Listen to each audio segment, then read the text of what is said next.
Hello and welcome to the Success Showcase. I'm your host, Eric Lopkin from the Modern Observer Group, and with me as always is Chip Janiszewski from the Happiness and Success GPS. Chip, how are you doing this week? Doing great. Just had our first snowfall, and it's just beautiful out right now. But I'm glad I'm inside. Yeah, yeah, it was a strange snowfall. Hit the Northeast, but it also hit Florida, Georgia, Texas, not areas used to snow. Yeah. On a funny side, my son is engaged to a gal from Houston, and her parents were so excited about the snow. Her mom is loves pictures and stuff like that. And I saw a post on Facebook, and it looked like they were taking pictures at night. Well, what happened is she woke her husband up at 4:30 in the morning to follow her around with a camera, taking 28 pictures to post on Facebook because she was so excited. It was hysterical. They don't get Well, snow in Houston too often.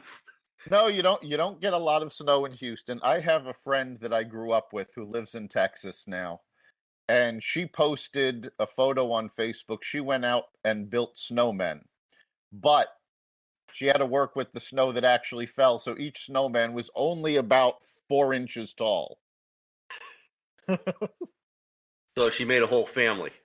Well, she made two. She made a couple, but Fun stuff. So in our last episode, we talked about evaluating 2017. And today we're going to bookend that by talking about planning for 2018. We're at the year end. This is the time to do it. To be perfectly honest, you should have already started your planning, but it's never too late. I'm going to talk about what you're doing for 2018. Now, Chip, when you start your plans, where do you usually start? Well, I take a look at what we do what we did last week, but a really good template to use is just a business planning template. Taking a look at where you are, what you really want to do. You got to start with yourself and be doing what you want to do. It's a great opportunity to kind of regroup if you want to try some new things. But it's just taking a look at the different things that you're going to do, setting goals for the ones that you want to continue doing. And again, last week we talked about analyzing where you're more profitable, less profitable, what you like doing, and that kind of thing. So it's putting all that together. But then other things would be things like looking at your website and other materials that you have and so on and so forth to kind of reflect where you're moving. I mean, in my to-do list for this week, I've put that down because it's been a long, long time since I updated my website, and I really wanted to reflect the different things that I'm doing. And it's very, very important, if that's what you're out networking, that your website really matches what you're talking about. So that's one of my top plans to get ready for next year. And then, I have my goals as far as what I'm looking to do more next year as opposed to this year. And that's very true. We haven't talked a lot about setting up websites and making sure they're up to date, but this is a great time to do that. Websites are not supposed to be static. You want to make sure they evolve as what you're doing evolves. I have actually two websites that I'm updating right now that will be finished by the end of the year. I have a number of websites, most of which I've kept up to date throughout the year, but there are a few that have fallen behind. And your website is essentially a 24/7 salesperson. It's out there when anybody wants to know something about you or your business. So keeping that up to date and making sure that it reflects your current branding, what you're doing, and more importantly, what your focus is, where it is you want to be focusing. Because if you've decided you're focusing on one end of your business, but your website is talking about something else, people are going to come to you for that something else, not for what you're actually trying to get done. So you really want to make sure the messaging on your website, and as an extension, your messaging on social media, all reflects where it is you want to be.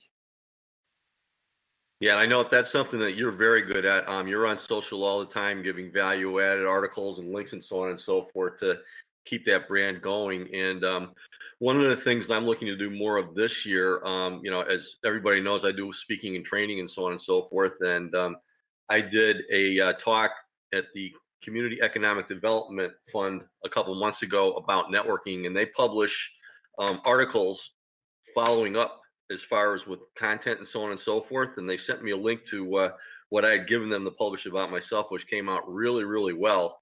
And just last Friday, I ran into somebody who really got a spike just because he was published in a business journal up in Springfield. And so if you get published, it's something you definitely need to flaunt on your website. So I'm going to be putting a link up there. And if you have good value added materials like you put up on your social all the time, the more you can put up on your website and that kind of thing getting published, it's really, really going to draw people to you. Because once I get this up, I'll be linking to it from my Facebook pages and LinkedIn and so on and so forth. And I'm sure it's going to give me a spike because it really is all the how-tos as far as networking goes using my approach. So it's going to be great value added.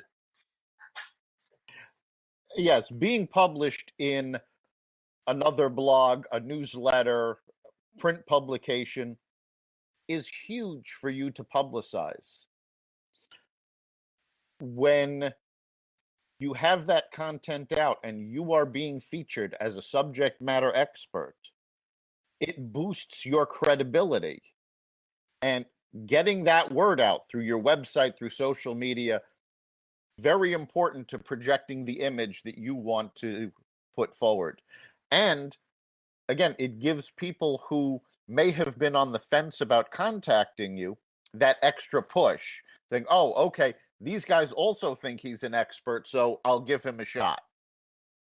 Yeah, absolutely. Because obviously, in this area, I have the reputation as a facilitator and trainer and so on and so forth. But as you know, I'd like to do this a whole lot more for other chambers of commerce, organizations, and associations, and to have an article to point to that I did for somebody else that they can look at.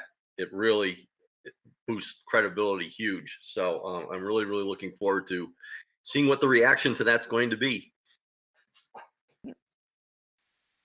So as you're planning for 2018, you do want to make sure that all of your materials reflect what it is you're doing. So we've been talking about website, we mentioned social media. It also goes into your everyday things.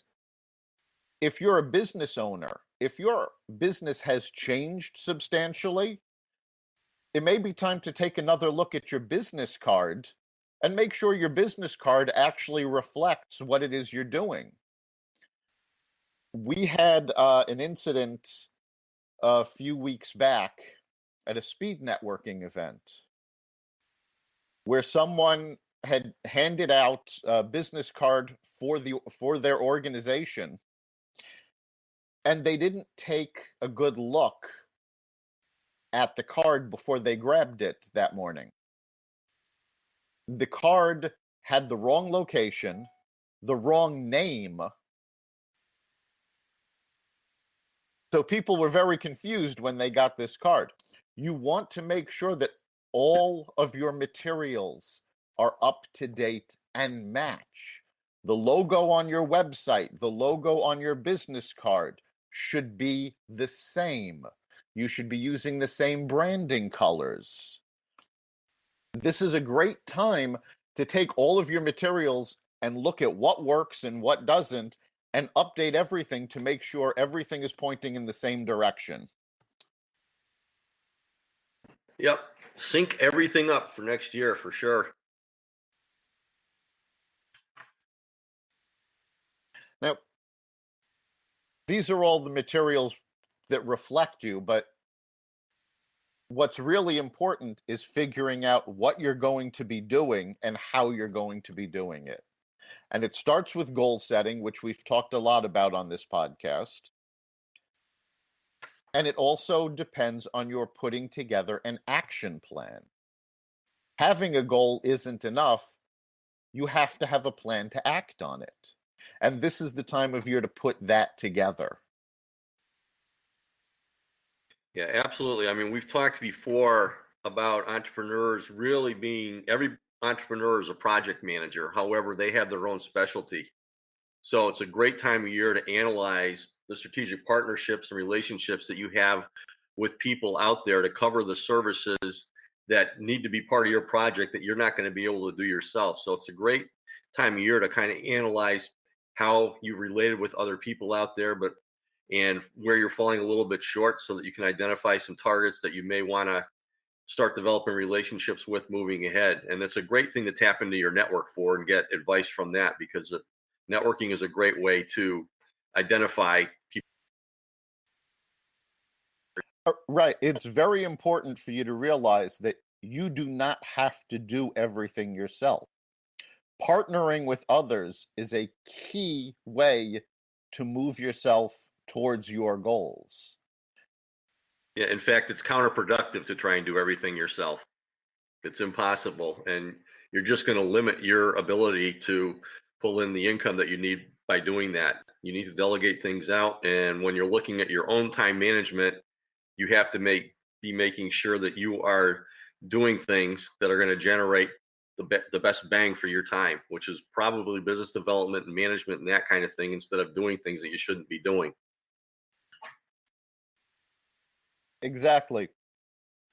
Now is the time. If you don't have existing partnerships, now is a great time to look at where you want to get to, how you plan on getting there, and figure out what skill sets or what expertise you're missing. And then look at your network, look at and find partners that have that expertise.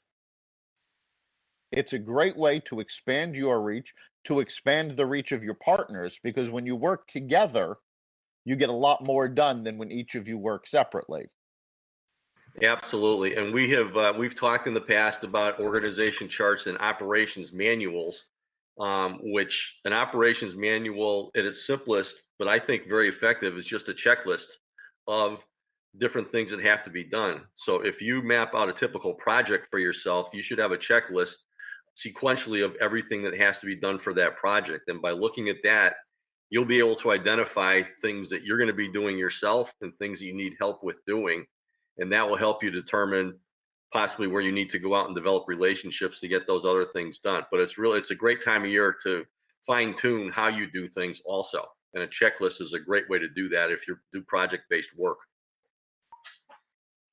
All right.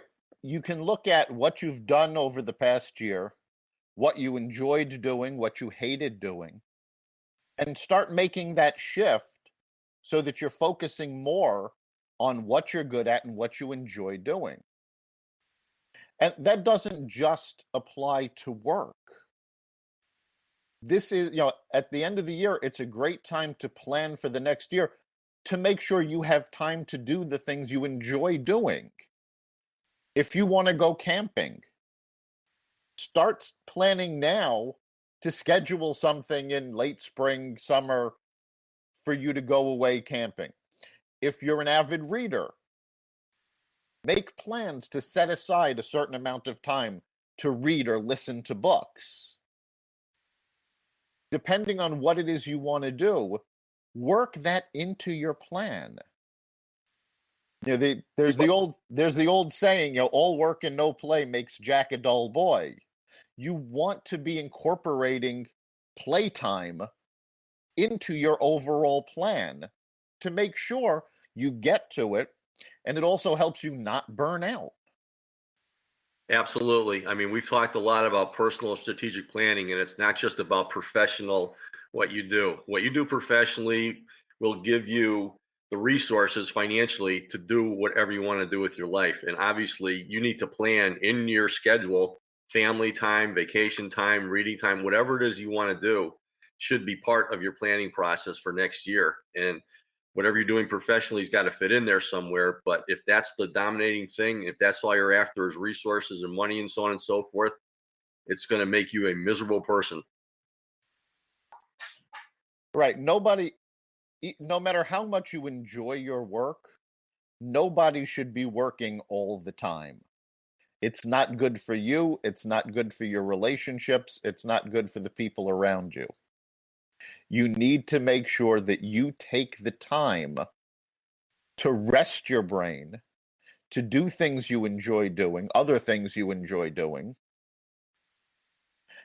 And it's also a great time to see what might you enjoy. Is there something you've always wanted to learn about? Something that you don't know about, but you think might be interesting? Now is the time to plan to use resources to learn it. There are tons of free online resources to learn new topics: science, math, engineering, history, even literature. There's tons of materials online that you can explore your interests. But you need to set aside time to actually do it and figure out what it is you want to explore. So now's the best time to do that for 2018. Go, this year, I'm going to learn about XYZ, and schedule time to do it. Yeah, and then set up a goal next year to just do something new based upon what you came up with and schedule that into your life. And what you're talking about, people should be doing as part of an ongoing process anyway. Periodically, you just have to take time out to look at the different things that you're interested in. And I'm not talking about spending days at a time online, but there's so many different things out there.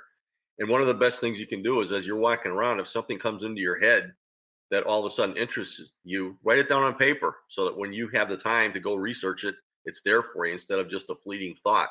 So you should always really be carrying a paper with you, or your phone that you can plug in a text message to yourself or whatever, to just write these things down. And then you'll be able to research things in a more organized fashion when you have the time to do that. But you need to schedule that in. Yeah, one of the best tools I have is a little app called Things, and it's basically just a to-do list program. But it's on my phone, it's on my iPad, it's on my computer. So wherever I am, I can toss something into it, and they all sync up. So if I'm walking along and suddenly something comes into my mind, I can put it down there, and I know when I go back to my computer, it'll be in my list, so I won't forget it. The more you try to remember, the more you will forget. There's an ancient Chinese proverb that says, the faintest ink is better than the best memory. Write things down. Absolutely. It's like I have a whole lot of data in my head and things like that, but I forgot what's up there. I took a memory course and forgot. It just doesn't work unless you write it down. So that's, and what that will do is, if you have a list of a few different things that you want to explore, you're actually going to get more excited yourself to say, okay, I'm going to take this hour now. I'm going to look at these things. It's almost like, giving yourself a little bit of a present for Christmas or something like that. I'm going to take some time to be looking at these different things. So it's really, really important to do that and to research things out. And as you said, there's so many different things out there and so many ways to look at things. And there's so many vehicles available for you to explore things very, very quickly. I mean, you can join a meetup group, or there's other things out there, LinkedIn groups that you can join with other people who are already doing these things. The resources are just incredible. Yeah, there's tons of resources for you to use. The key is for you to schedule your time to do it. And talking about schedules, one of the most important tools that we all use is a calendar. And as calendars have gotten more and more sophisticated, we have electronic calendars where we automatically put in recurring events, and they tie into Facebook to tell you when somebody's birthday is, and they have all sorts of information. When you start scheduling things for the new year, I highly recommend starting with a blank calendar. Don't simply transfer things from the year before. Sometimes they'll have changed. Sometimes there's different information you need. Start fresh. This way, you're not dragging your baggage with you from one year to the next. One of the things that people tend to do is they lump one thing on top of the next on top of the next, and it becomes burdensome. A new year is a great time to start fresh, whether it's your calendar, to-do list, your goals. It's not, we've already talked about analyzing the year before. Once you've done that, it's time to move on. Don't dwell on failures. Take a fresh start and move forward. Yeah, I mean, we talked last week about using the SWOT analysis formula to analyze those things. And the SWOT stands for strengths, weaknesses, opportunities, and threats. Where your strengths are and where your opportunities are the things that you should really be emphasizing, because those are the things that you're good at and things that you really want to do, and where the opportunities lie. Obviously, you want to correct things that are wrong as far as the weaknesses and so on and so forth. But you got to emphasize what you're really, really good at and give your best out there. And we did talk about delegating out the other stuff and developing the partnerships to get those things done. So that SWOT analysis is a great place to analyze things. It really is. And people tend to have the idea that, oh, there's something in the weaknesses area. This is what I have to work on. I have to fix this weakness. And research has shown that this is not necessarily the case. You're probably better off focusing on your strengths, improving your strengths, and finding partners or people to delegate your weaknesses to, rather than trying to spend a lot of time building up your weaknesses so you don't have any. We're always going to have weaknesses, every one of us. But people have different strengths and weaknesses, and you need to find the people that complement your own. So by working together and focusing on your strengths, you get more out of it. Yeah, and this is where having things down in writing is so important too.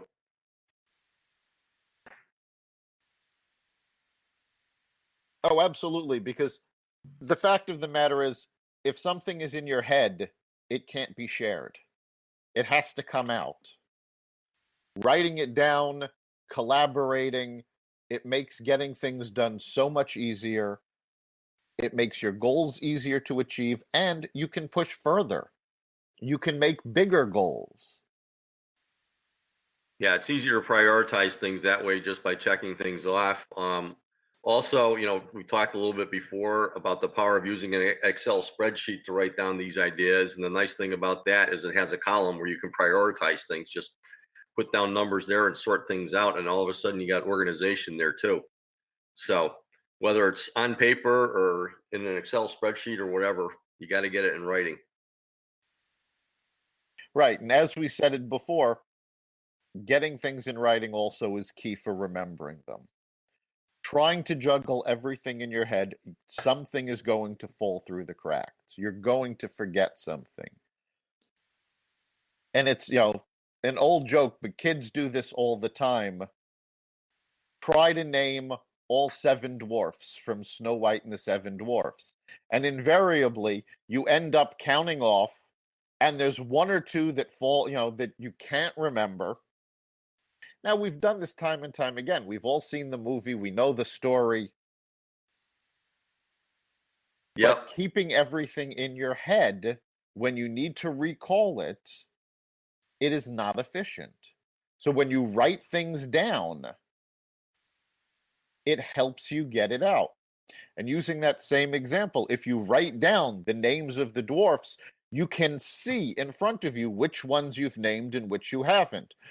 Whenever you try to name a set of things, invariably, you'll name at least one item twice, because you're trying to come up with everything in that set.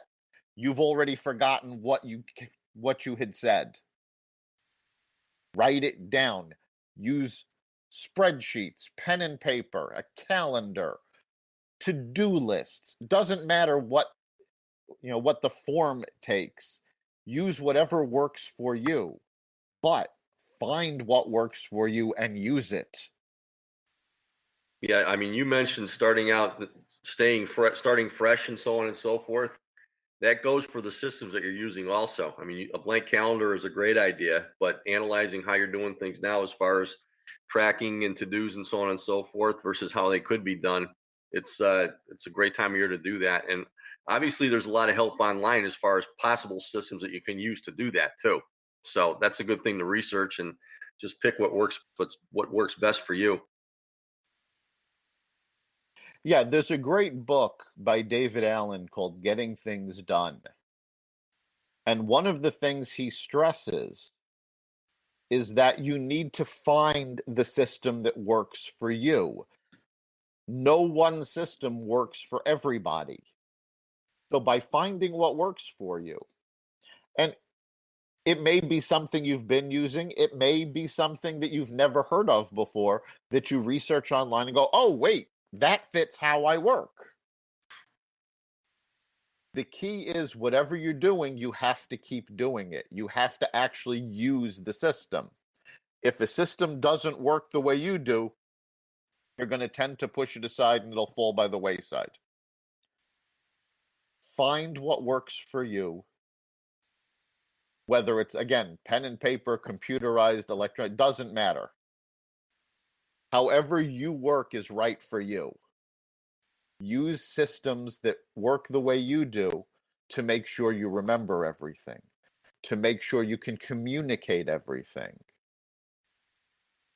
And this will get you closer and closer to those goals that you want to hit.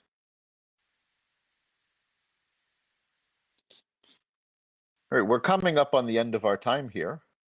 So, Chip, what do you think is the big takeaway for our listeners this week?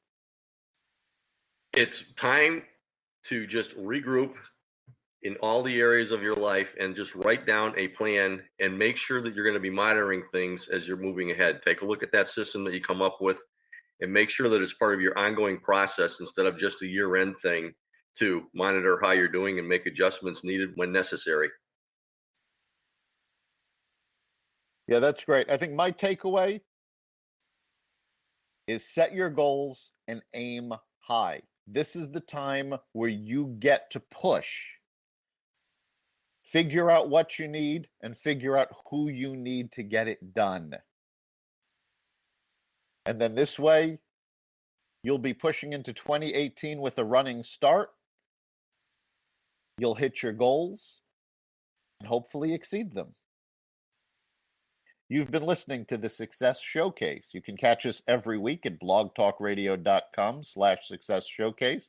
You can also find us on the iTunes Store, the Apple Podcasts app, and wherever you find podcasts. Remember, make this your best week ever and make next week even better. See you then.